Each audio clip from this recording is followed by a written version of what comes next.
Hey everyone, and welcome back to another video. Today I'm going to show you how you can see a Snapchat or like a chat that your friend sent without them knowing. So basically everyone knows that when you're just chatting with someone, if you're chatting with someone, okay, their bit emoji is going to appear on the bottom, okay, on the bottom here, as you can see.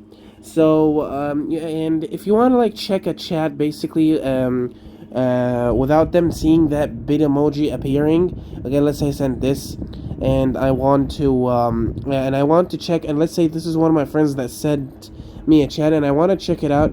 What you're going to do is that you're going to click on the bit emoji, and then you're click on it for a little bit longer, and then swipe to the right. Okay, you're going to be able to see the chat without your bit emoji popping. Okay, popping up in the middle like, oh hey, I am seeing your chat right now.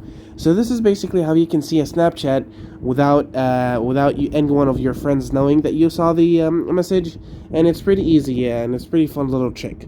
So yeah, guys, thank you so much for watching. Don't forget to like and subscribe, and I'll see you later.